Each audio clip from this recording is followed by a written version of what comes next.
Boa noite a todos aí, obrigado pela presença. E depois, quem for chegando aí, vai entrando, a gente vai adicionando. Eu sou, para quem não me conhece, sou Paulo Gutenberg, sou de Barreiras, nasci em Barreiras, moro em Barreiras. Sou casado, tenho 3 filhos, casado com a Josiane, Josi Alves, que está aqui, está aí no grupo também, está aí na apresentação. E aí eu fui convidado para falar sobre um tema livre, né? Aí, como eu já estava escrevendo sobre Maria, já escrevi algumas coisas sobre Maria, né? Resolvi falar sobre os dogmas. Eu acredito que a maioria aqui já conheça sobre os dogmas marianos, né? E, de repente, é bom te fazer, como é que fala, de fazer uma discussão, né? Discutir um pouquinho e tirando as dúvidas um com o outro, né? Porque quem se sentir à vontade também pode interceder aí, né? Pode ir opinando. Boa noite, Flávia. Seja bem-vinda. Boa noite, obrigada. De nada. E para começar, estamos começando agora. Então, eu queria, pode ser até com o áudio desligado mesmo, porque senão vai dar eco. Vamos rezar uma Ave Maria, pedir a intercessão de Nossa Senhora para que esse momento seja um momento proveitoso, de aprendizado, para a honra e glória do Reino de Deus. Em nome do Pai, do Filho e do Espírito Santo. Amém. Ave Maria, cheia de graça, o Senhor é convosco. Bendita sois vós entre as mulheres, bendito é o fruto do vosso ventre, Jesus. Santa Maria, Mãe de Deus, rogai por nós, pecadores, agora e na hora de nossa morte. Amém. Boa noite, Hildo. E para começar, eu quero primeiro fazer seria bem uma provocação, não, mas começar com vocês. Eu acredito que vocês saibam, né, o que é de forma assim bem resumida, o que é um dogma. Alguém poderia dar uma opinião aí para a gente começar, quebrar o gelo? Eu acredito que todo mundo aqui saiba, né, o que é um dogma. Dogma católico, né? Eu não sei qual a definição, não, então não vou nem. Só tô mandando áudio para dizer que eu não sei. Só para Não, quebrar o tranquilo, gelo. tranquilo, tranquilo. Dogma, alguém quer falar?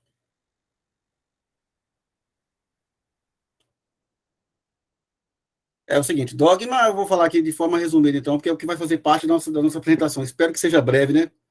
Dogma, resumindo, seria uma verdade de fé, né? O que é proclamado geralmente pelo o magistério da igreja, pelo Papa, né? E a pessoa que é católica, né, batizada, praticante, se diz que é católico, vai para a missa todo domingo, ela não tem opção de escolher. Falar assim, eu não acredito nisso, aí só acredita que eu não acredito. Dogma você tem que aceitar, se você é católico. Que é diferente das aparições de Nossa Senhora, que algumas são reconhecidas, né, pela igreja, mas você não é obrigado a acreditar, né, a estar estudando sobre isso. Mas o dogma é obrigação do católico acreditar, conhecer e acreditar, né? Assim como conhecer também sobre a tradição, né, conhecer o catecismo, conhecer a palavra de Deus. Então, vamos por exemplo, purgatório. Se você é católico, você fala, eu não acredito no purgatório, já por influência de evangélico, né? Que tem aquela conversa. Onde está na Bíblia? Onde está na Bíblia? Tá normal aí, né, o áudio? Onde é que está na Bíblia que tem um purgatório? Onde é que está na Bíblia isso? Isso aí é coisa de protestante. Algumas coisas não vai estar claramente na Bíblia, igual por isso que são proclamados os dogmas, né? Não está claramente lá os dogmas marianos, mas está lá também implicitamente. E a tradição católica tem, a tradição e o magistério têm autoridade para proclamar um dogma. E, resumindo, eu queria falar também sobre as heresias protestantes, né, ataques, né, as mentiras. Vamos ver que, conforme eu for falando dos quatro dogmas marianos, dá tempo da gente ir também ir linkando algumas coisas que são questionadas e são derramadas sobre nós pelos protestantes, pelos ateus, pelos os do contra aí, que todo mundo atira pedra na igreja. E aí vamos colocando isso aí também junto com os dogmas, né, essas mentiras que vão colocando. Basicamente, que foi proclamado, hoje temos 4 dogmas marianos, mas tem outros dogmas que não foram proclamados, que a igreja também acredita, né? Mas o primeiro dogma que foi proclamado sobre Maria é Mãe de Deus. Maria é Mãe de Deus, que é muito negado pelos protestantes, né? E o segundo dogma, eu vou falar aqui por ordem que foram proclamados, né? Aí vem também a virgindade perpétua de Maria. Aí também é outro dogma. E o terceiro dogma é Imaculada Conceição, ela foi concebida sem pecado. Vamos falar sobre ele também. E o quarto dogma é Assunção, que foi proclamada agora já no século passado, né, em 1950, que foi o último dogma, foi proclamado pelo Papa Pio XII, em 1950. E, de forma geral, de resumida, que eu queria falar sobre isso, né? Então, sem mais nem menos aqui, eu estou colocando a apresentação para ficar mais visual, né? A gente vê aqui. Vamos aqui para o primeiro dogma, Mãe de Deus, Santa Mãe de Deus. Isso é muito questionado pelos protestantes, né? E pelas pessoas. Já vi católicos falar isso também, que Maria não é mãe de Deus. Como é que Deus pode ter mãe? Dia 1º de janeiro, a igreja comemora Maria, mãe de Deus, né? Theotokos, do grego, né? Mãe de Deus. E para nós católicos, não tem, quem é católico realmente de verdade, não tem essa dúvida que ela é mãe de Deus. Mas eu acredito que para uma pessoa que é protestante, uma pessoa que ela não está muito aprofundada na fé, fica muito difícil de entender isso. E essa dúvida que os protestantes levantam e afirmam, né, que Maria é mãe de Deus, Deus não pode ter mãe. Claro que Maria não é deusa, né? Então é muito difícil. Mas lá no século IV, século III, tinha um patriarca chamado Nestório. Patriarca, como se fosse o chefe dos bispos, né, antigamente, mais ou menos isso aí. Algumas igrejas ortodoxas ainda têm patriarca, né? São os chefes, né? E aí esse tal de Nestório, ele começou a afirmar que Maria era mãe só de Jesus homem. Ela não era mãe de Jesus Deus.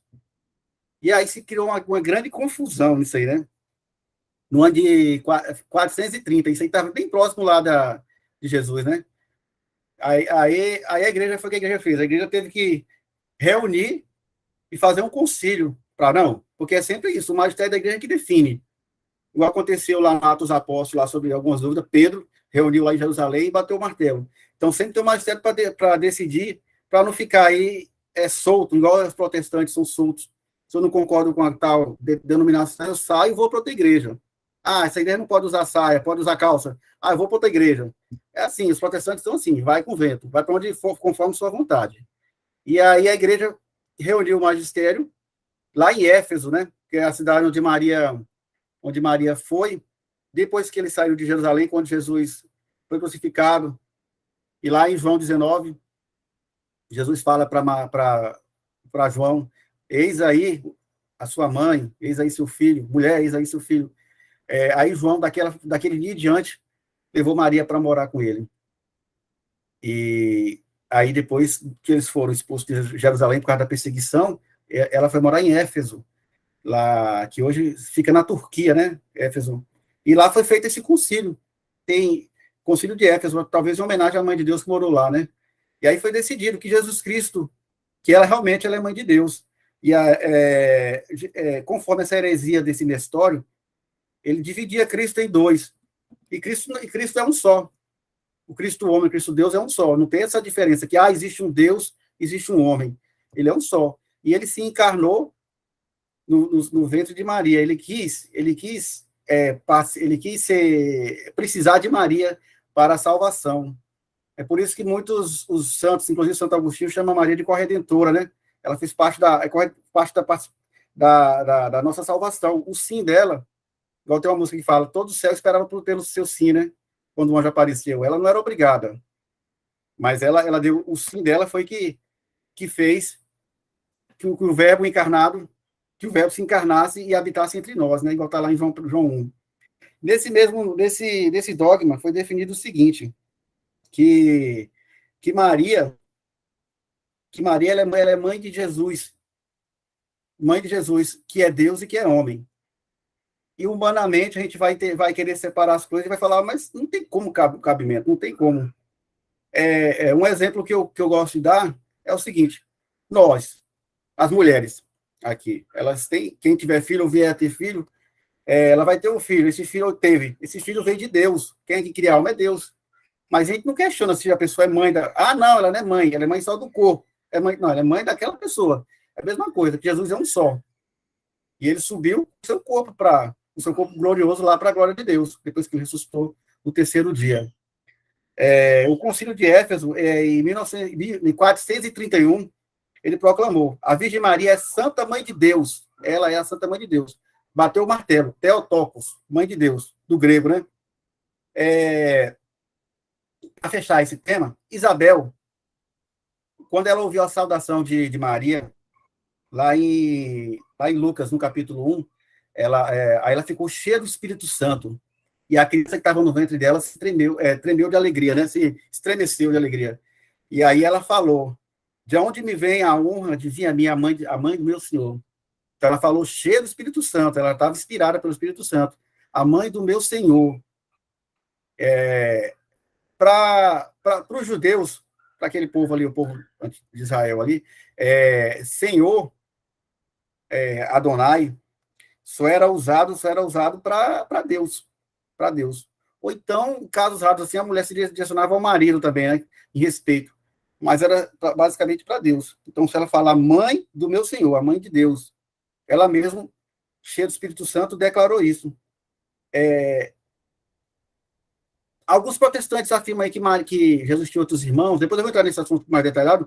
Falar, Jesus teve outros irmãos. Mas não há na Bíblia, nos evangelhos, nas cartas, não há nenhuma afirmação falando assim: esse é filho de Maria, José é filho de Maria. Há afirmações de algumas passagens que chamam de irmãos, né? Mas a gente mesmo chama nossos colegas aqui, nossos amigos aqui de congregação, de paróquia, de irmãos. E a gente não é filho da mesma mãe, né? Os próprios crentes chamam os congregados dele de irmãos, né? E não são filhos da mesma mãe. Então, esse é um raciocínio raso e desonesto. Falar que Maria teve outros filhos só por causa dessas afirmações. Os pais da igreja afirmavam também que esses irmãos que falam, na verdade, são primos, né? Maria é a única que é chamada no evangelho, que é chamada mãe de Jesus. Mãe de Jesus é Deus. É a única. E lá não tem nenhum outro personagem lá, nenhum apóstolo que é chamado de filho de Maria. Filho de outras Marias. Há outras Marias que são citadas lá, igual no Evangelho de João. Maria de Cleófas, que são parentes de Jesus. Então, o Concílio de Éfeso, em 431, definiu que Maria é mãe de Deus. Tá tranquilo isso aí? Vamos passar para o próximo aqui. Se tiver alguma dúvida, depois pode falar. Pode intervir aí. Aí eu estou falando pela ordem que foi proclamada, né? Ali por volta do ano de 649, Concílio de Latrão, né, na Catedral de Latrão, lá em Roma, eles já tinha antes, né? Já teve outros concílios falando dessa virgindade perpétua de Maria. Só que o Concílio de Latrão foi quem praticamente se bateu o martelo, né? O magistério da igreja se reuniu e definiu e discutiu sobre isso, né? Eu queria ver se alguém poderia estar com o catecismo aí, poderia ver para mim, fazer uma consulta aí. Tem não, né? Tá fácil? Senão eu levo aqui.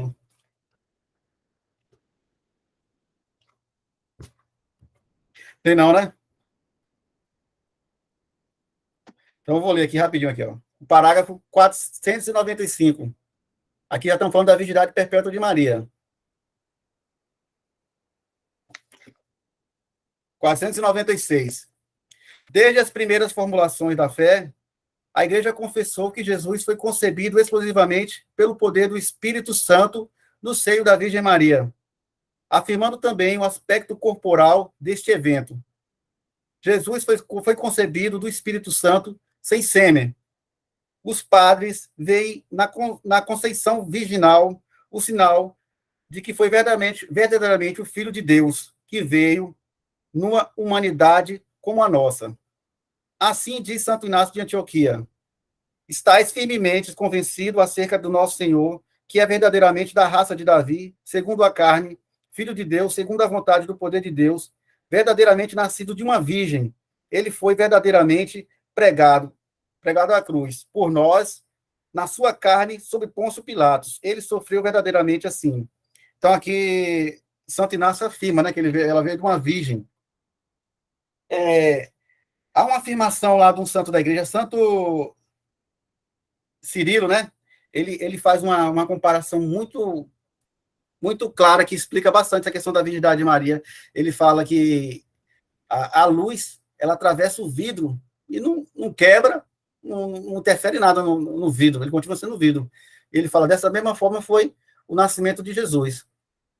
Ora, porque se você for parar para pensar, humanamente, que as coisas de Deus, a gente compreender humanamente é difícil. Como é que uma mulher engravida sem a participação do homem? Sem o sêmen, igual foi falado que estava aqui no catecismo. Humanamente, isso é impossível, isso aí não existe. Então, é o milagre de Jesus, é o milagre de Deus, né? No Verbo encarnado em Maria, porque ele preservou a mãe, e ela nasceu e continuou virgem. E aí é onde eu quero entrar na questão das mentiras protestantes, né? Que eles afirmam, para desmerecer, que Maria teve outros filhos, justamente por causa dessas passagens nos evangelhos que falam, né? O próprio Tiago menor, era chamado de irmão do Senhor. Aí eles afirmam que Tiago, José, era irmão de Jesus. E na realidade, igual eu falei, esses irmãos de Jesus, eles são primos, porque lá no hebraico a palavra irmão, ele não é utilizada, a palavra primo não é utilizada, eles utilizam a palavra u, que significa, né, UH, né, que significa irmão, né? E aí eles não utilizavam, mas há várias passagens na Bíblia que pessoas que são tios ou que são primos são chamados de irmãos. Eu vou complementar. Flávia, quer falar? Pode falar. Era só para perguntar em qual capítulo do catecismo, quer dizer, em qual parágrafo fica essa parte que você citou? É o Eu queria olhar 4. aqui. Olha, eu já vou continuar no catecismo, mas continue. A partir do 496. Tá bom, obrigada. 496, Tá. 97, 98, 99. Viu? Tá certo. Tem uma passagem lá, Abraão e Ló, eles são chamados de irmãos. Na verdade, tio, né? Abraão é tio de Ló. Eu chamo de falácia, né? Que os evangélicos usam. Eles falam que Maria teve outros filhos porque Jesus ele é chamado de primogênito. Várias vezes Jesus é chamado de primogênito. Inclusive nas cartas e nos evangelhos, ele é chamado de primogênito. Quando Maria teve seu primogênito, enfaixou, levantou e enfaixou, foi cuidar dele. E aí eles usam isso. Se ele é primogênito, então ele é o primeiro de vários, né? Isso mesmo. Mas não só essa, mas como inventaram outras heresias também, né? Só da época de Santo Agostinho, não. Então, assim, Davi, vou dar um exemplo aqui. Davi, ele foi chamado de primogênito. Davi, lá no Salmo 89, se eu não me engano. Salmo 89, ele é chamado de primogênito. De Samuel, no capítulo 16, você vai ver que Davi é o mais novo de todos. E ele foi chamado de primogênito. E Davi nem foi o primeiro rei de Israel, né? Para ser chamado de primogênito. Para ser considerado o primeiro, né? O primeiro foi Saul, né? Então, assim, talvez, de repente, essa palavra primogênito também tenha a ver com a primazia, né? A questão de Deus escolher aquele como o primeiro, né? Então, assim, primogênito não quer dizer que você foi o primeiro, porque, vamos supor, a própria Isabel só teve um filho, foi o João Batista, né, lá na velhice, que ele é o primogênito. Então, não quer dizer que você tem o primeiro, mas obrigatoriamente você tem uma ninhada de filho, assim dizer, né? Não quer dizer. É o primeiro filho que nasce. Então, Jesus foi o primogênito e é o primogênito de Deus. Eles usam isso para dizer que Maria teve outro filho, que ela não é virgem, né? Quem está tratando aqui da virgindade perpétua de Maria, né? No Concílio de Latrão, né, que eu falei que eles bateram o martelo, ele falou, Maria, realmente, ela é a virgindade perpétua, ela foi virgem antes, durante a gravidez e depois após o parto, continuou virgem. Ora, por quê? Porque isso tem a ver com outro dogma que eu vou falar, né, mais na frente. Maria, ela foi concebida sem pecado. Vou falar sobre isso também. Então, ela precisaria continuar virgem, porque assim como Eva, ela também foi concebida sem pecado, mas ela teve o livre-arbítrio de escolher se ela queria seguir a vontade de Deus ou não, assim como Eva também, né?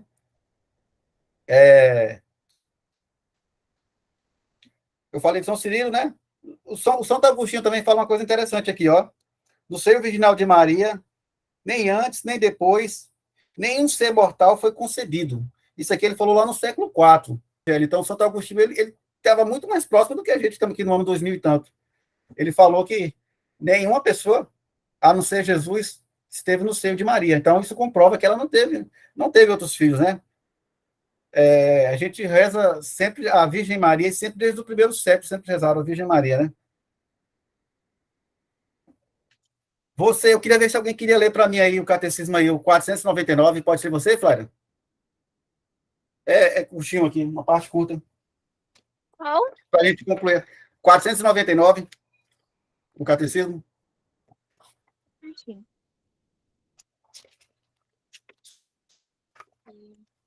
Quem tiver com catecismo aí. O título é Maria, sempre Sempre virgem. virgem. Sempre virgem. É só esse primeiro capítulo aí. Curtinho. O aprofundamento de sua fé na maternidade virginal levou a Igreja a confessar a virgindade real e perpétua de Maria, mesmo no parto do Filho de Deus feito homem. Com efeito, o nascimento de Cristo não diminuiu, mas sagrou a integridade virginal de sua mãe.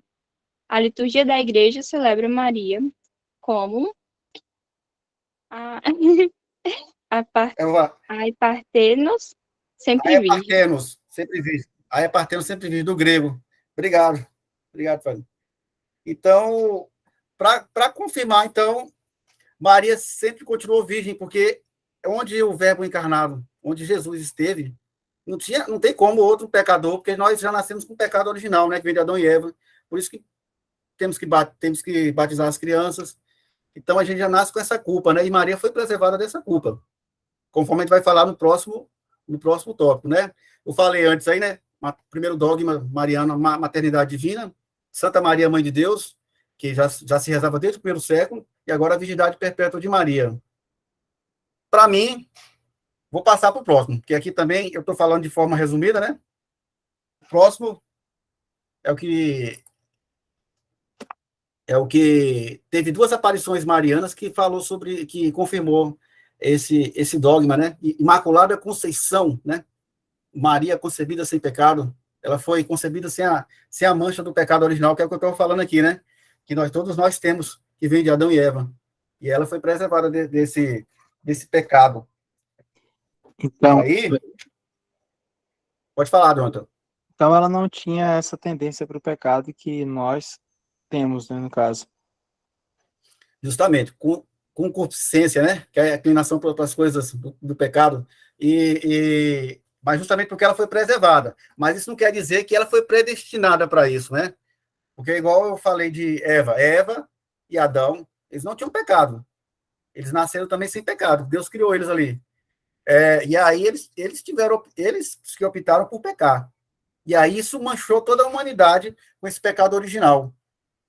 E foi justamente para nos resgatar desse pecado que Jesus veio e se entregou. Que é um preço muito caro a se pagar, que ninguém poderia pagar. É um preço muito caro. Então, Jesus veio para nos resgatar. E todo aquele que quer ser salvo, vai ser salvo. Mas a gente tem que renunciar ao pecado, igual a gente faz lá nas promessas batismais, lá, né? Quando a gente vai participar de um batismo, a gente renuncia o demônio, renuncia o pecado, a gente professa a nossa fé, né? Então, é justamente isso, para que isso Jesus veio, para nós ter direito a isso. E Maria, ela foi uma coisa interessante. O dogma da Imaculada Conceição fala, né, que a graça, né, do sangue de Jesus na cruz, ele antecipadamente preservou Maria. Por quê? Porque para Deus não tem tempo.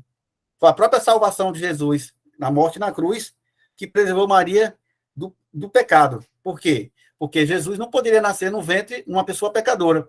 Porque o diabo o pecado vem do diabo, né? Então, o pecado Jesus não poderia estar no local que o diabo reinou, né? Então, justamente, isso tem uma lógica. Ele na verdade, pessoa, ele é Deus, ele escolheu a mãe dele.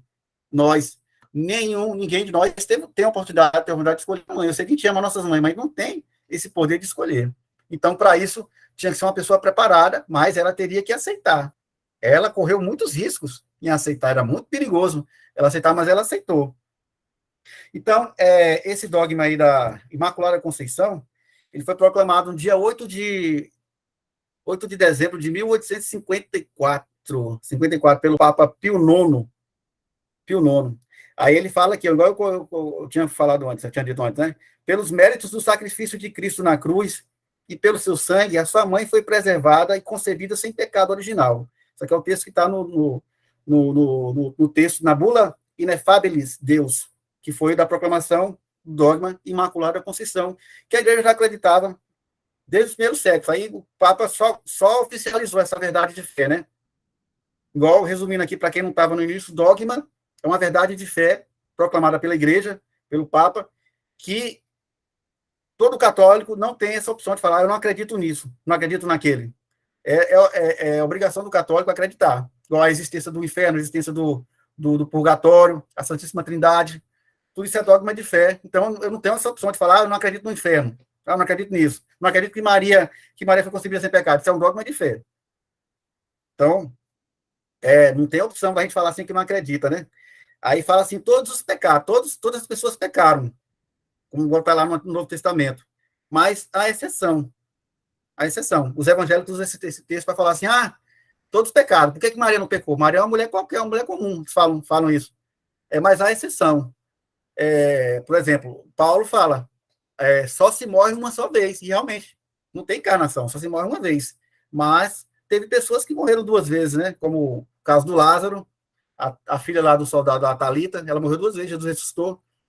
E tem outras pessoas também na história da igreja que foram ressuscitadas pelos santos, né? Tudo conforme a vontade de Deus, né? Então, assim, há exceção. Todo mundo nasceu pecador. Minha mãe me concebeu pecador, como diz o Salmo. Mas Maria é uma exceção. Ela foi concebida sem pecado. Concebida sem mácula, né? Imaculada Conceição. Mácula é mancha, né? A mancha do pecado. Mancha do pecado original. E eu gostaria de citar um exemplo bem claro para explicar essa questão dela ser preservada do pecado antecipado. Se uma pessoa ela está doente, ela ficou doente, aí o que é que ela pode fazer? Ela vai tomar um remédio para ficar curada, que é o caso nosso. Estamos doentes do pecado, nosso remédio é Cristo, que se imolou na cruz para nos salvar. E Maria, aí você também pode tomar algum tipo de vacina, ou sei lá, ou algum tipo de medicamento, ou então se cuidar para não ficar doente, que algumas coisas a gente tem como evitar, outras não, né? Mas então você pode ser preservado daquela doença sem ficar doente. Foi o caso que aconteceu com Maria, ela não precisou ficar doente, ela tomou a vacina antes. Mas uma vacina de verdade, não falando vacinas temporárias feitas às pressas para querer empurrar nas pessoas, mas Maria ela foi preservada, dando um exemplo de vacina, né? Que vacina as crianças, quem? E aí ela foi preservada desse pecado, ela não ficou doente. Ela não ficou doente. É como se você, antes de nascer, já na hora de nascer, você tomasse uma vacina que nunca mais ia ficar gripado. Dando um exemplo assim, exagerado. E aí ela não precisava ficar gripada, porque ela já tomou a vacina. Então ela não precisa pecar, porque ela foi concebida. E é o que é difícil, né? Que está lá no dogma da virgindade perpétua. É difícil de as pessoas acreditarem na santidade e no casamento santo que foi o de Maria e José, na castidade. Isso para um evangélico, para um ateu, para uma pessoa aí pagã, é impossível ela acreditar que exista isso, um casamento desse jeito. Igual Santa Teresinha, os pais de Santa Teresinha, por exemplo, eles eram muito devotos, eles queriam viver a castidade mesmo depois de casado.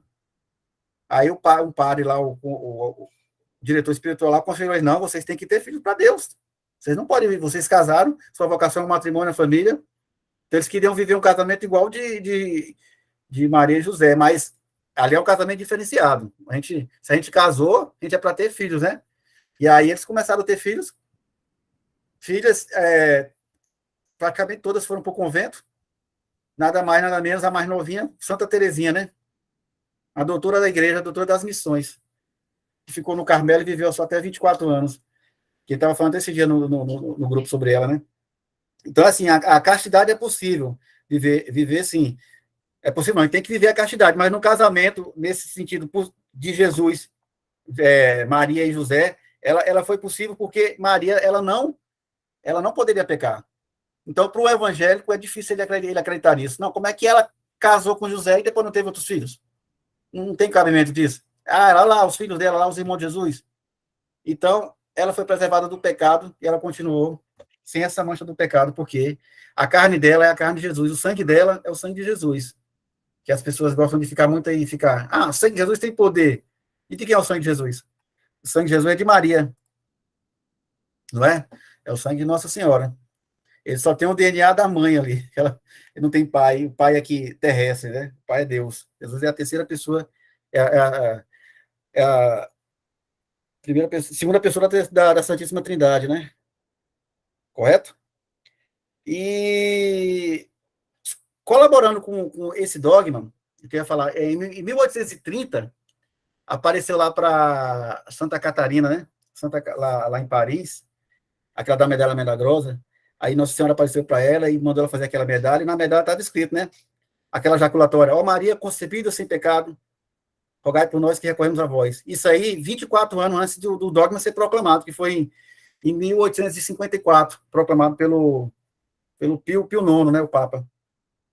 E aí, depois de proclamado, também tem uma outra aparição que a igreja reconhece, que é a aparição de Lourdes, lá para Bernadette Subios, não sei falar direito, é francês, é uma menina de 10 anos, em 1858, 4 anos depois de proclamado o dogma, mas ela é uma menina analfabeta, pobre, vivia lá isolada, ela falava um dialeto, não era nem um francês, um dialeto lá da França, ela não sabia falar nem um francês. E aí Nossa Senhora aparece para ela na gruta lá, que é chamada Gruta de Lourdes, né?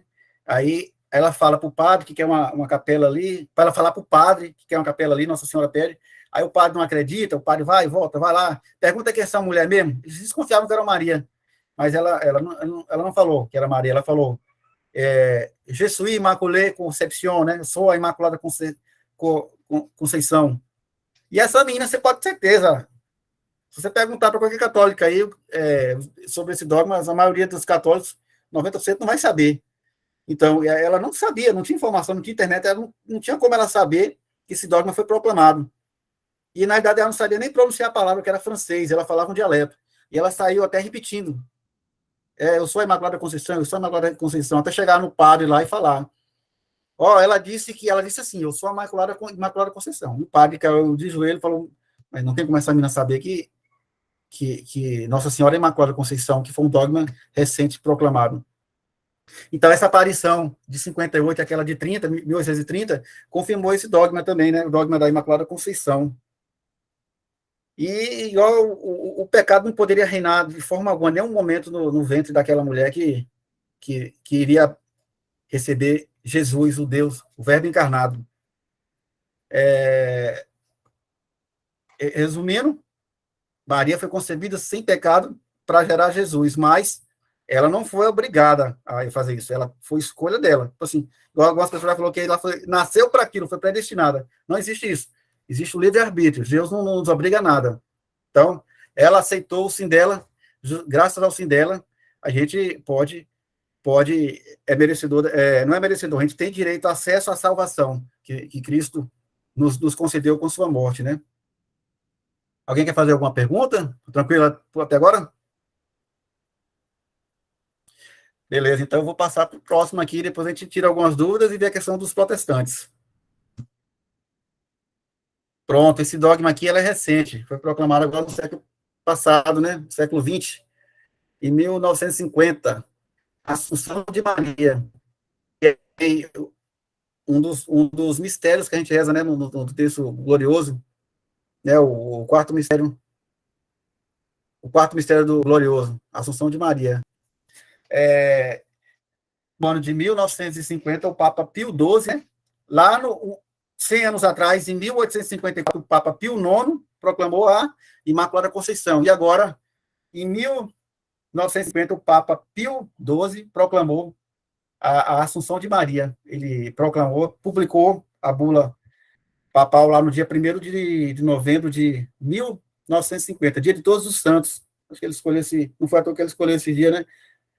Dia de Todos os Santos para proclamar esse dogma, né? O nome da Constituição Apostólica Munificentissimus Deus, que é o documento que ele proclama esse dogma, a Assunção de Maria. E por que Assunção? Talvez você já deve ter ouvido falar, conheça, né? Assunção é diferente de Assunção de Ascensão, que Cristo teve a ascensão de Cristo, né? Tem até a festa que a gente comemora, a ascensão de Cristo. Depois que ele ressuscitou, ele ficou aqui um tempo, depois ele ascendeu ao céu, porque ele é Deus. Ascensão, porque Cristo, ele é Deus, ele subiu. E Maria, ela foi levada por Deus. Então, por isso que é a Assunção, a gente diferencia. A Assunção de Ascensão. Ela foi levada. Deus levou de corpo e alma. Porque o corpo de Maria, que é a carne de Cristo, não poderia ser corrompido aqui pela corrupção ele ficar aqui e apodrecer, ser sepultado. Então, ela foi levada de corpo e alma para o céu.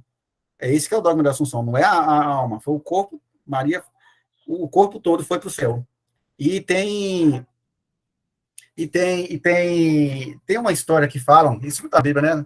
relatos da tradição que fala que da dormição de Maria, né? Que ela dormiu, e aí Jesus veio. O quarto mistério glorioso, exato, a Assunção de Maria. Depois o quinto é Rainha do Céu, né?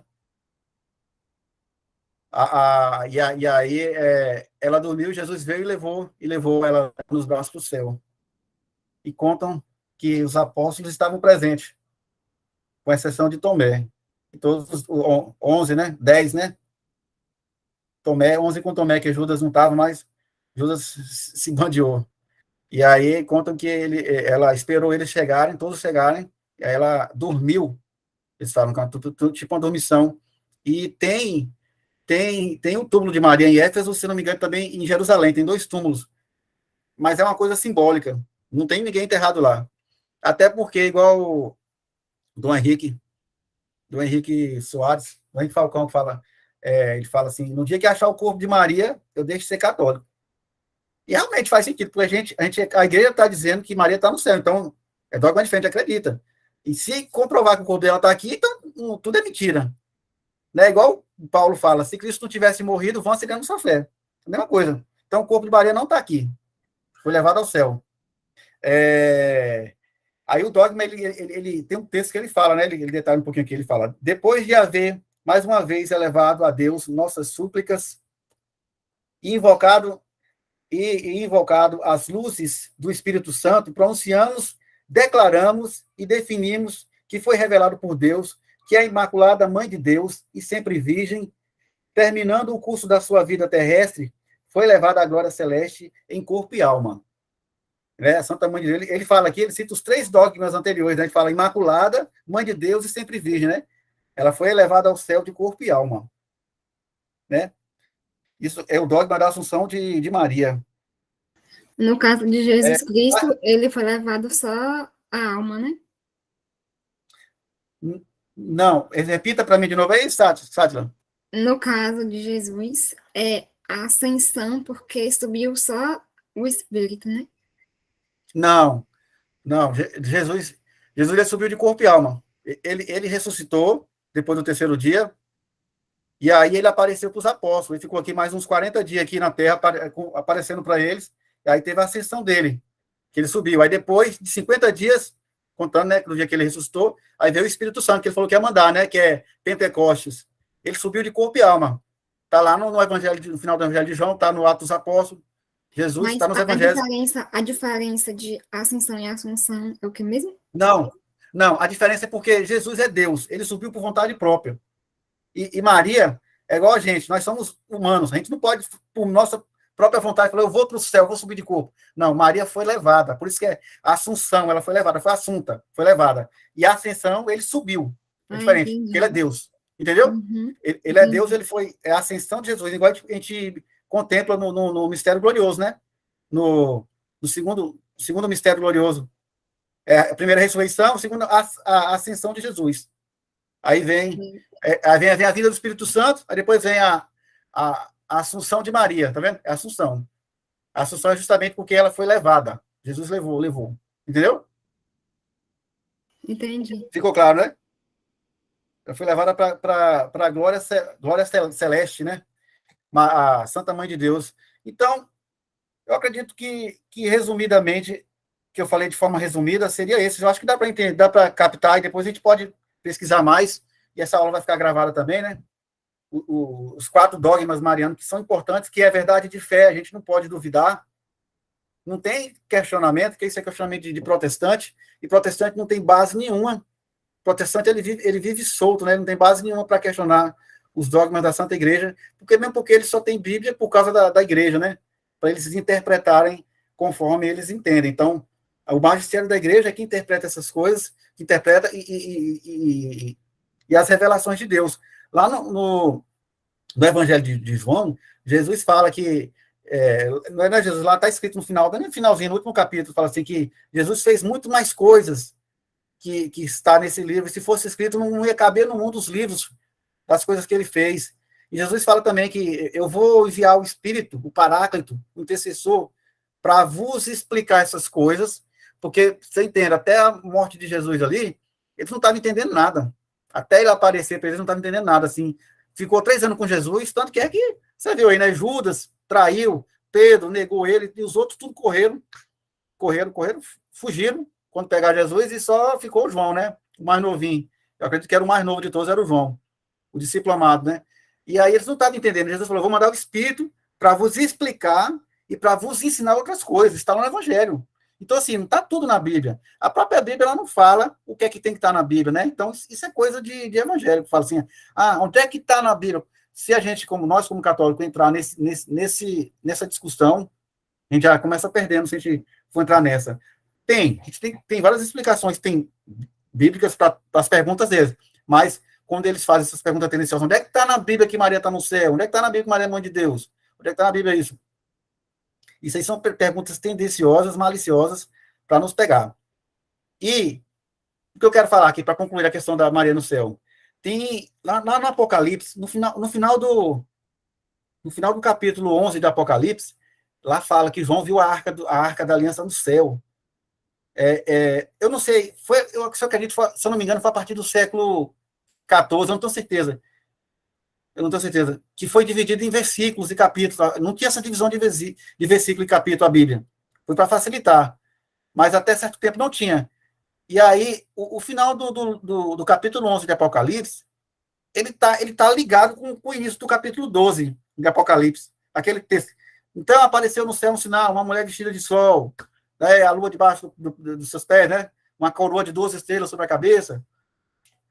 Então, aí, mas no final do capítulo 11, ele fala dessa arca da aliança que ele viu no céu. E alguns santos afirmam que essa arca da aliança é Maria, né? Porque na própria arca da aliança continha... O que continha na arca da aliança?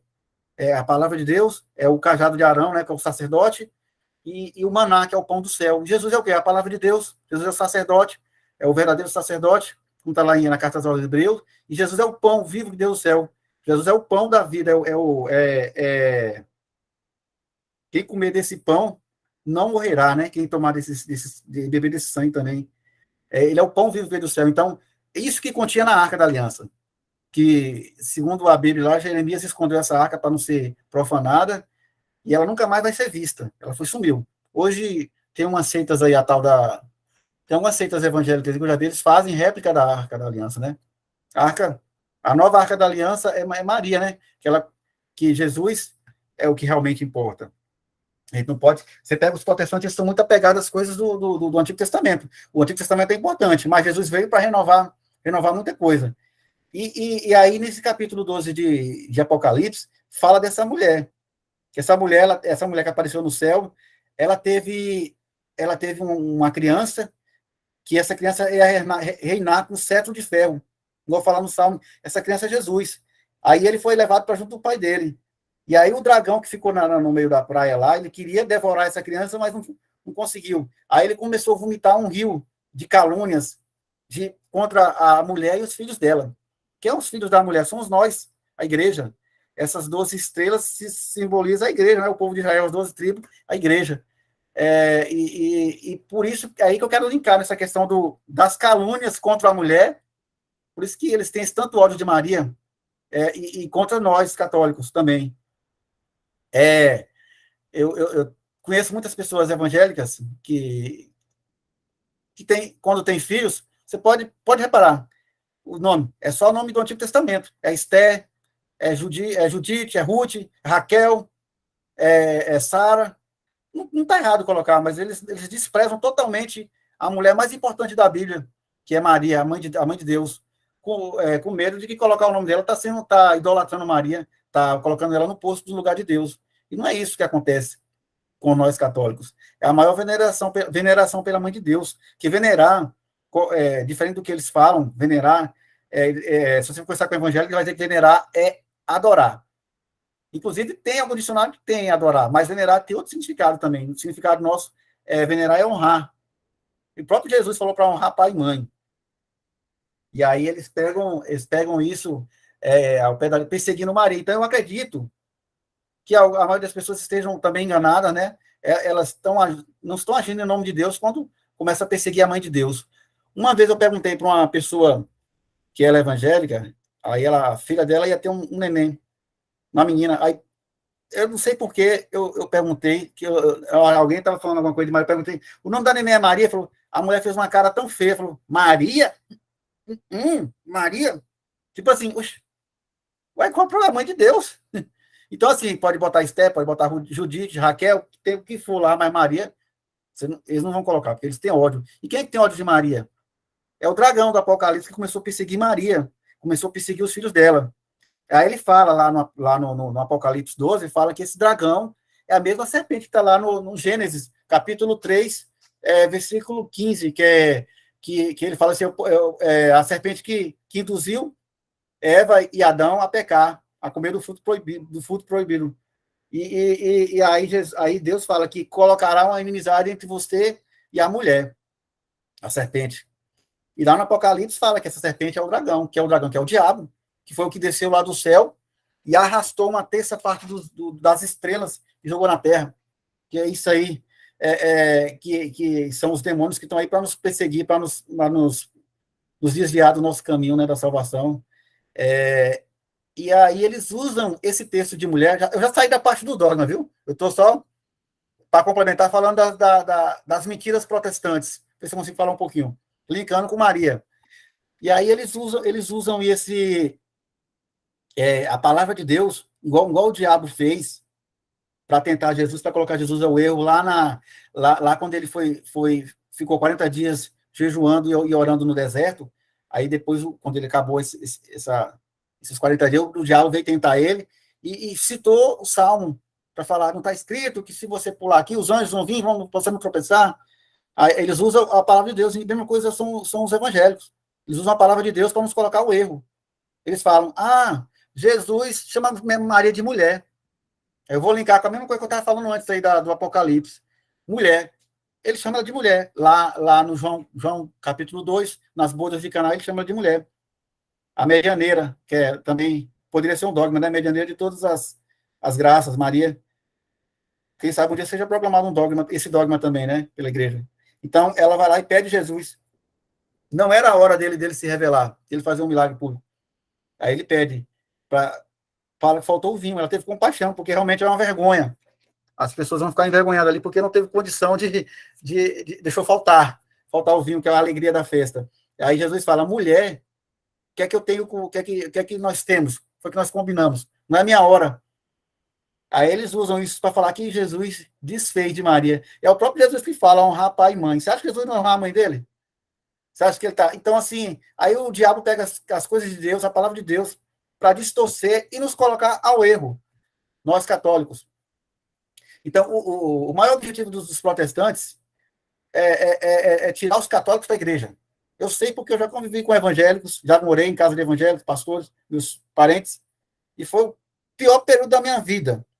Eu não era tão católico, eu era católico, mas não era católico, eu não conhecia nada sobre a igreja, não conhecia nada sobre os sacramentos, os dogmas, não conhecia nada. Então, mas mesmo assim, com todo o argumento que eles tinham para cima de mim, eu não sentia que aquilo era coisa de Deus, né? Mas, assim, aí eles usavam sempre.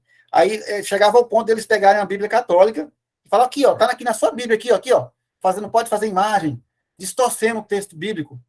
Porque todo versículo que eles pegam, se você for ler na íntegra ali, o capítulo, tá falando outra coisa.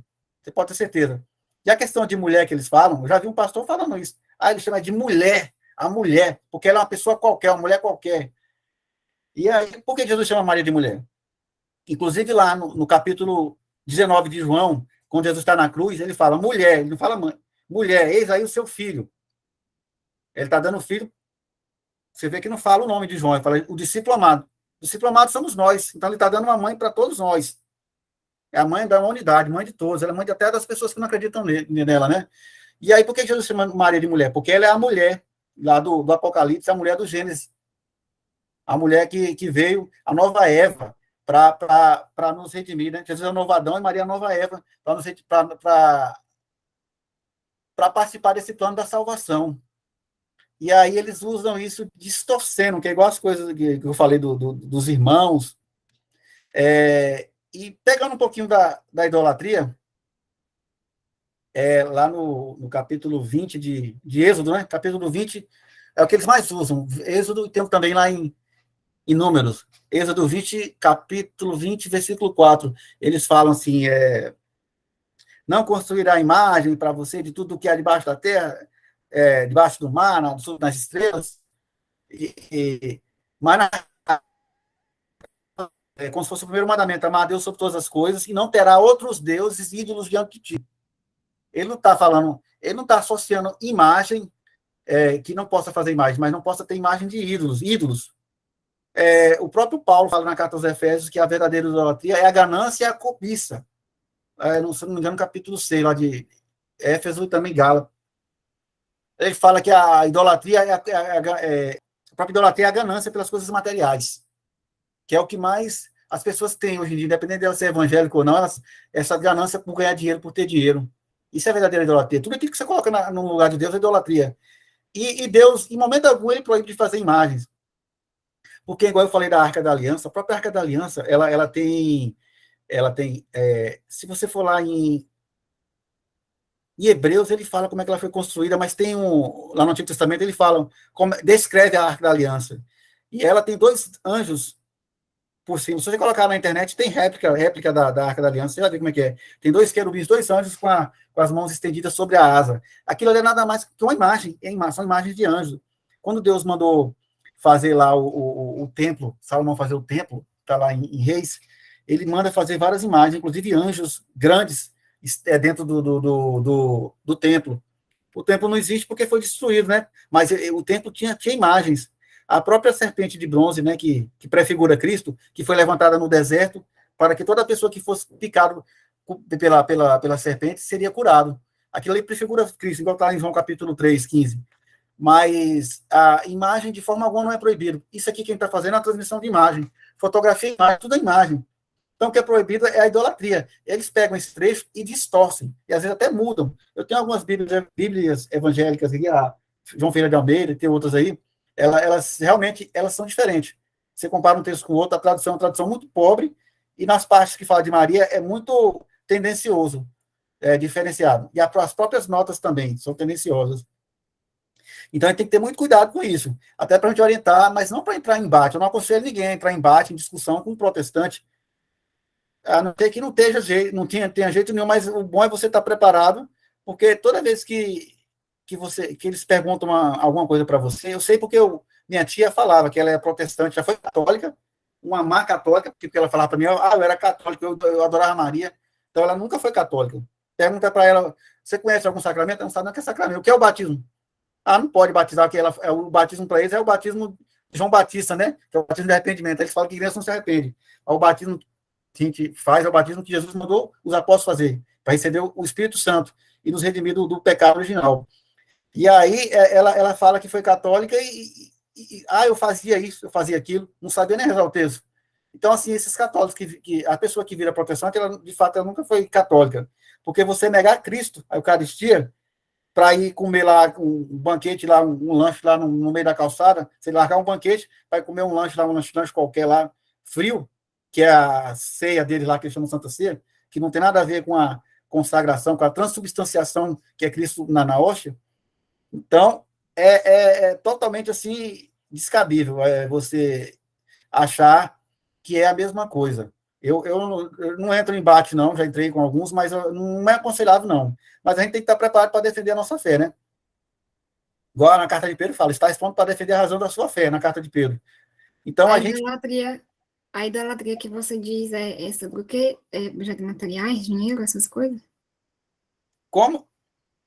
Está lá na carta aos Efésios. A verdadeira idolatria é a cobiça pelas coisas materiais e... Eu vou ver direito aqui qual é o capítulo. Mas Paulo fala sobre isso. Sobre isso. Depois, se vocês quiserem, pode fazer um material para disponibilizar, um material escrito da apresentação. Eu tenho algum rascunho aqui, né? Não tem nada feito. Mas a gravação vai ficar aí disponível também. E tem muita coisa para ser dita, mas eu acho que, resumidamente, para não ficar muito cheio, alguém quer falar alguma coisa aí? Quer fazer alguma pergunta? Ou então alguma complementação? Esteja à vontade.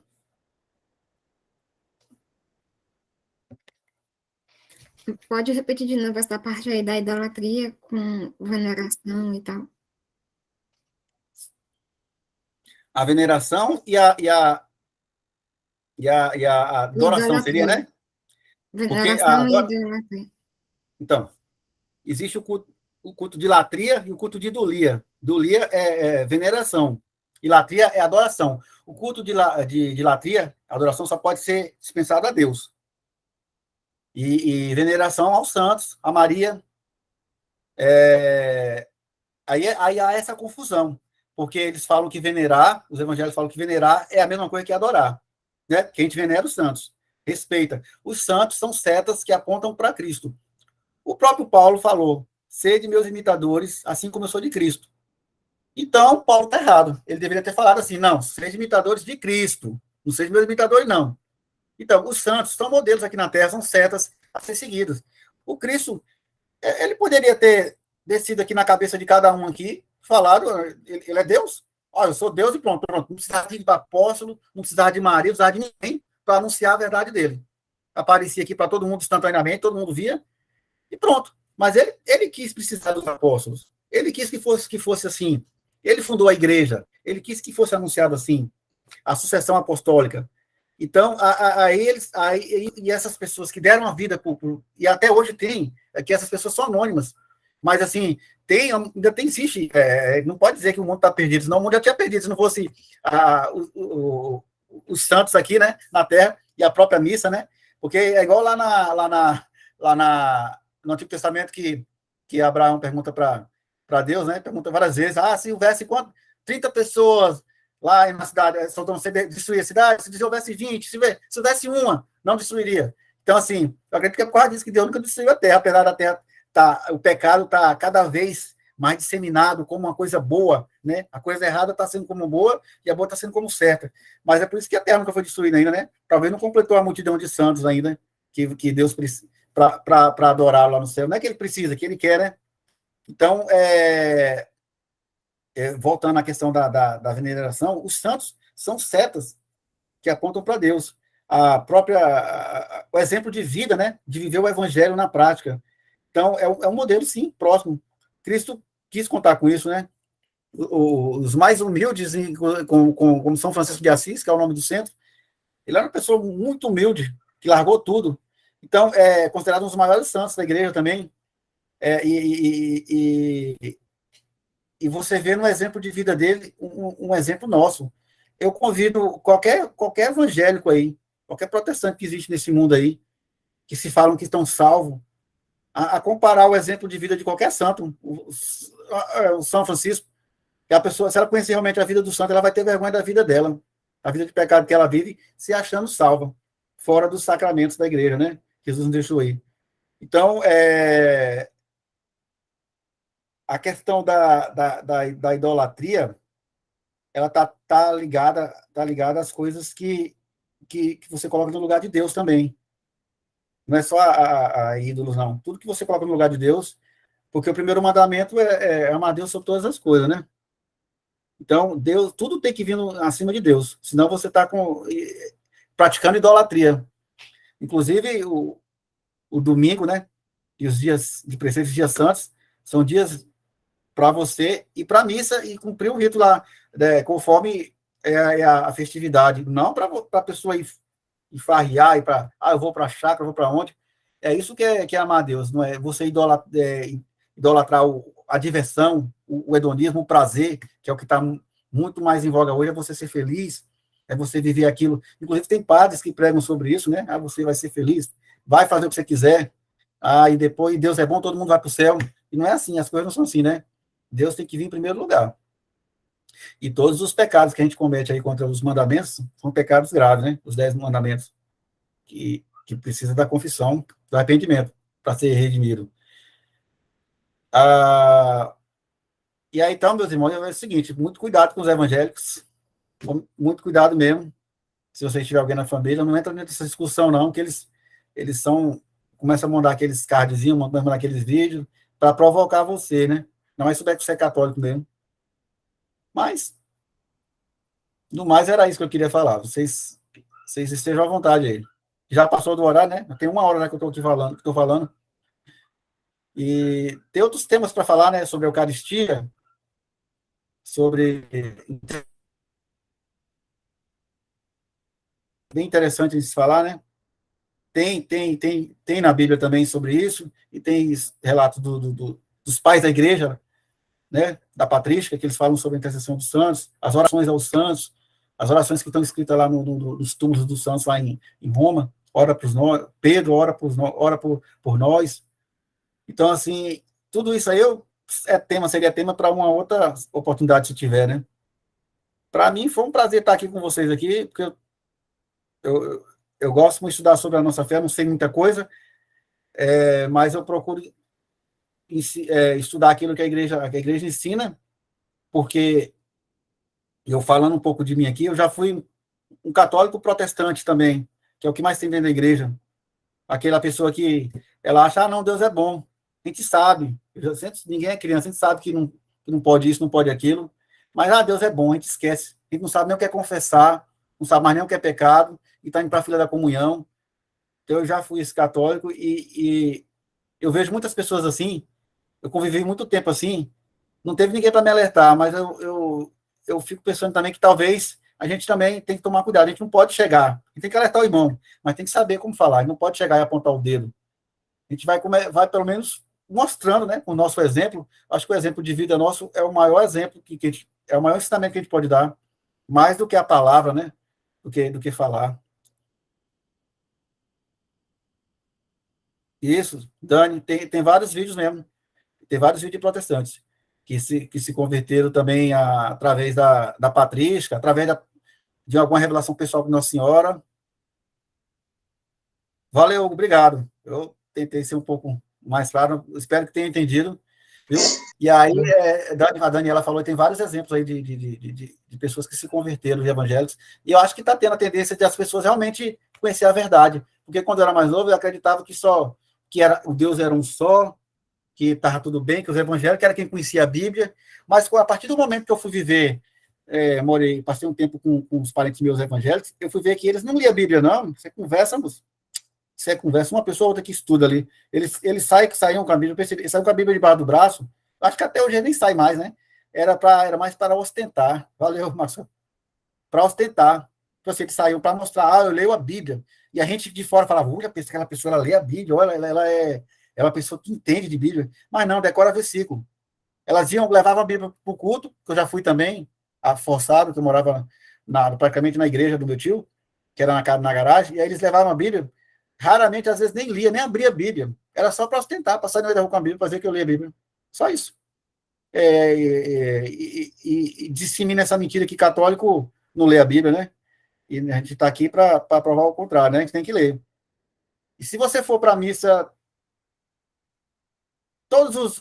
são 3 anos litúrgicos, né? Três anos litúrgicos no ano, no bem do ser. São leituras diferentes, né? E evangelhos diferentes, com exceção da Quaresma, que eles focam mais em João, né? Mas se você for, segundo o Scott Hahn, né? Ele fala que se você for para a missa durante 3 anos e acompanhar as leituras diárias que tem no liturgia, a liturgia da igreja, né? Você já leu em torno de 70% a 80% da Bíblia. Só nessa, né, em 3 anos. Você fez um curso bíblico praticamente quase toda a Bíblia, né? Valeu, Ana Márcia. Obrigado, viu? Obrigado pela sua presença. Jesus abençoe.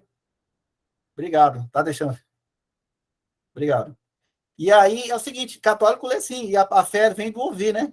Se você participa da missa se puder participar da missa diária, melhor ainda, mas se você puder acompanhar a liturgia diária, você está lendo a palavra de Deus, ouvindo, nem que seja ouvindo o vídeo ou ouvindo o áudio, mas aquilo é a palavra de Deus, que a fé vem do ouvir. Foi o que aconteceu comigo, de tanto eu ouvir, porque eu ia para a missa só para tocar. Eu ia para a missa só para tocar. Eu fiz a primeira comunhão, a crisma, mas não sabia nem o que era isso. Na verdade, seja dito, eu não sabia nem o que era a primeira comunhão. Fiz, não sabia nem o que era o corpo de Cristo realmente. Achava que era só, eu achava um pão, era uma simbologia. Nem sabia que a única coisa que eu aprendi foi como é que tinha que pegar a hoxa, né? Fazendo assim, né? O trono, né? O que eu lembro que eu aprendi. E eu não faltava, não, viu? As catequeses. Mas era muito mal preparado isso aí no final. E como foi a sua catequese? Foi muito mal feita. Mas eu acho assim, eu não culpo os catequistas, não, porque eram muito mal preparados e não tinha presença muito do padre, né? Ele não era muito presente na catequese. e tinha aquela questão da teologia da libertação, era muito mais forte. Era todo mundo senso comum. Exato, todos mal catequizados mesmo. E era tudo senso comum, todo mundo era petista, todo mundo era dessas pastorais aí, que é tudo pastoral mundano, os grupos de jovem, a gente ia para o grupo de jovem para discutir sobre passeio. Passeio, eu lembro que ficava discutindo qual é o próximo passeio. Para justamente, o passeio era justamente no dia da missa. Naquele dia do passeio, a gente não ia para a missa. Então, ó como é que era o nível do grupo de jovem, né? Da Igreja Católica. Aí preocupado só com essas coisas, com festa. E E a catequese muito fraca. Pode falar. você pode falar como foi a sua conversão? Eu ainda continuo em processo de conversão, porque é difícil. Todo dia a gente tem que lutar um pouquinho pela nossa santificação. Mas o momento que eu acordei mesmo assim, falar a verdade, que eu acordei para tudo, foi quando eu parei de ver televisão. Por incrível que pareça. Eu era vidrado assim em jornal. Eu assistia aquele jornal que passa meio-dia, que só mostra morte, que passa na Record, passava no SBT, passava meio-dia. Assistia o jornal de manhã cedo da Globo, assistia o jornal Hoje, o jornal da Globo, o jornal aquele que passava quase meia-noite. Assistia tudo e vivia angustiado. Aí depois que eu percebi que a intenção da mídia é nos deixar angustiado e tirar toda a nossa capacidade de acreditar em Deus, porque eles fazem isso como se eles fossem a verdade. Não tinha aquele velho jargão que todo mundo fala? Isso a Globo não mostra. Sabe onde é que vem isso aí? É porque, assim, porque para a nossa geração, a geração passada, tudo que a Globo mostrava era verdade. Então, ela tinha que mostrar aquilo, porque aquilo é verdade. Então, isso é uma coisa que fica no subconsciente da gente. Isso a Globo não mostra. Aí, quem é a Globo? A Globo não é nada. A Globo não tem que mostrar nada mesmo, não. A Globo não é uma referência para nada, nem a Globo, nem as outras emissoras. Então, a partir do momento que eu parei de ver essas mentiras, essa manipulação que é feita através das novelas, assistia muito novela, que é feita através da mídia, que é direcionado para você seguir uma certa linha de pensamento, isso está conduzindo tudo contra os valores de Deus, tudo convergindo para os valores esquerdistas, os valores progressistas, que vai contra a vida, que vai contra os valores de Deus. Isso tudo é o que a mídia ela prega, a mídia em geral, na sua maioria, inclusive nos filmes, não digo todo, mas na maioria dos filmes brasileiros, da mídia em geral, das novelas, elas pregam isso, a destruição. Isso vem sendo implantado desde muito tempo. Isso estava dentro da igreja, a questão da teologia da libertação, a relativização de tudo. Deus é bom, você pode ir para o carnaval, que o que vale é seu coração, você pode ir para não sei para onde. Não, Deus fala que você não sentar na roda dos escarnecedores, você orar e vigiar. Valeu, Júlio, boa noite. Tá chegando, tá saindo? Já estou concluindo já. E aí é o seguinte, aí depois que eu parei, falando do processo que eu fui mudando, né? Depois que eu parei de ver mídia, aí não sei por quê, apareceu para mim um vídeo lá no YouTube, lá de uma... Isso tem muito tempo. Um vídeo de uma mulher que era evangélica, e aí ela foi para um terço. Depois eu posso até compartilhar esse vídeo lá no grupo, lá. Eu acho que ainda tem na internet. Ela foi para o terço forçada com a irmã dela, assim. Ela é evangélica, sempre foi evangélica, sempre foi pastora. Acho que ela tinha 40 anos na época. Ela foi, não sei por que ela foi, para o grupo de oração lá. E aí ela disse que no último mistério, quando todo mundo ajoelhou, ela ajoelhou também. Não sabia o que estava acontecendo ali. E aí ela disse que Nossa Senhora apareceu para ela e colocou o manto em cima dela. Tá certo. E aí ela disse que Nossa Senhora apareceu para ela, ela não sabia nem quem era Nossa Senhora. E aí depois ela falou, ela entrou em êxtase e viu essa mulher, só ela que viu, mais a irmã dela, que era evangélica. E aí Nossa Senhora botou o manto sobre ela, e ela disse que quando ela levantou, estava velha, quando ela levantou, já levantou católica. Aí ela falou que viu uma senhora bonita aqui, não sei o quê. Qual uma visão que ela teve, né? Particular. E aí ela viu a imagem de Nossa Senhora, não sei se é a Nossa Senhora das Graças, falou, era a senhora aqui que apareceu para mim, com esse manto. Daquele dia em diante ela já virou católica. E aí ela procurou o padre, ela fez a catequese, ela se confessou, aí ela fez a primeira comunhão, e aí ela toda vez que ela comungava, ela pedia pela conversão do marido dela, que ela queria casar. E aí ela converteu o marido e a família dela toda. E a partir desse vídeo que eu vi, eu fui começar a pesquisar sobre as aparições marianas, que foi Nossa Senhora de Fátima, Guadalupe e Lourdes, que Nossa Senhora pedia para rezar o texto todo dia, somente na de Fátima. E foi a partir daí, eu falei, desse momento eu comprei um texto, não sabia nem rezar. E aí eu comecei a rezar o texto. E foi a partir daí, começando, estudando sobre a história da igreja, a tradição da igreja. E graças a Deus a gente tem sempre teve bons padres através da internet. A internet ajudou muito para mim. Ajudou muito. E resumindo, eu acho que eu fiquei uns 20 anos católico de BGE, dentro da igreja católica, que eu só ia para tocar, eu tocava, sempre toquei, né? Eu só ia para tocar. Quando eu não ia tocar, eu não ia para missa. Eu nem sabia que era pecado faltar missa domingo. Então eu fiquei mais ou menos uns 20 anos dentro da igreja, sem ser católico. É por isso que a gente não pode também apontar o dedo para outra pessoa, porque às vezes o processo de conversão demora. Não é assim de uma hora para outra, você pega ali na goela da pessoa, vem, é assim, ó. Talvez com nossa mansidão de coração, o nosso exemplo de vida, a gente vai convencer mais do que a gente começar a apontar o dedo. Então, a gente tem que falar a verdade, não pode ficar lá. A gente não pode ficar lá. Mas a gente tem que saber também que tudo tem um tempo de Deus também, né? Tem um tempo de Deus, assim, mas a partir do momento que a gente toma conhecimento da verdade, a gente não pode mais vacilar. Falar, amanhã eu faço, amanhã eu confesso, amanhã eu me converto. Não, quando você tem conhecimento disso, então você sabe que é agora, a gente não tem certeza se vai estar vivo até amanhã. Mas, graças a Deus, eu tive tempo de pelo menos acordar para isso, né? Para pelo menos ter certeza que ter certeza que da salvação que vem através da igreja, através dos sacramentos, né? Que o sacramento da confissão, todos os sacramentos inclusive o sacramento da Eucaristia, que ali é o próprio Deus presente, né? Tá em estado de graça, a gente é pecador, está sempre pecando, mas a gente sempre está procurando não pecar, cometer os pecados graves e está se confessando, para a gente estar em estado de graça, para estar confessando, para estar comungando. Então, esse conhecimento a maioria das pessoas não tem, me aperta o coração, eu sei que vocês também têm isso também.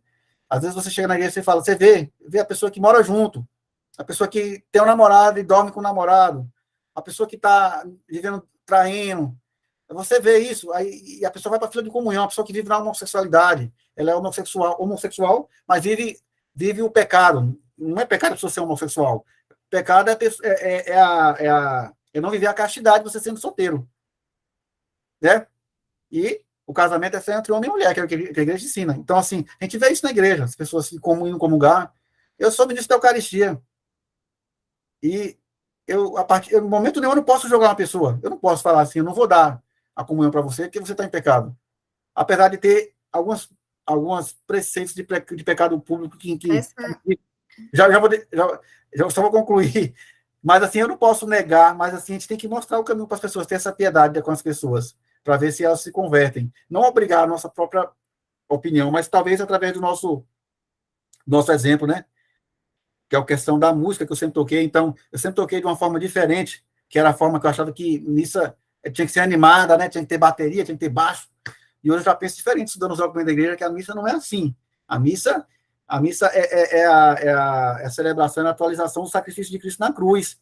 O sacrifício ingruento, né? Sem derramamento de sangue. É uma atualização através do sacerdote que age ali em pessoa na Cristo, através da oração da epiclese, né? Da transubstanciação. Então, assim, é uma coisa muito, muito complicada. Você não pode bater palma, você não pode... Isso não é fanatismo, não. As pessoas chamam de fanático, de doido. Se você falar isso para um músico, dos músicos que eu conheço, vai falar, não pode bater, não pode, você tá doido, você tá ficando doido. Então, eu sempre vou conversando, mas vou tentando conversar com jeito. A música litúrgica não é assim. Como é que você vai comungar tocando um forró, depois tocando um samba, um pagode, tocando um rock, aí a pessoa com a bateria lá na altura, aí a pessoa quer fazer a ação de graça ali, após a oração, aquele barulho. Então, ali a música tem que conduzir a um ambiente de oração. Eu tento convencer algumas pessoas que são mais próximas de música, sim, mas as pessoas são relutantes a isso. E qualquer coisa que você fala, você é fanático, você é isso, você é doido. Então é complicado. Tranquilo. Aí, no caso, como o tempo já está se avançando, eu queria encerrar a reunião. Alguém quer falar alguma coisa para a gente encerrar? Eu vou encerrar aqui a gravação. Certo. Eu vou fazer só a oração para a gente... Mas pode encerrar. Vamos, pode fazer, eu aguardo. Alguns teólogos dizem que ele está no Jardim do Éden. Não, tranquilo, eu já vi essa afirmação também, mas isso é um assunto extenso para a gente debater depois, né?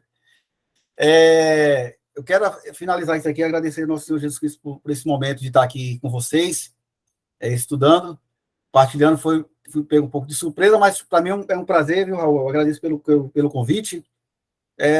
Não deu tempo de eu me preparar bem questão de aprofundamento. Eu já tinha um conhecimento desse assunto, que eu escrevi sobre isso, mas tem que dar uma estudada, né? Então, mas foi tranquilo. Estou à disposição também, se não precisar para qualquer outra ajuda, estou aqui à disposição.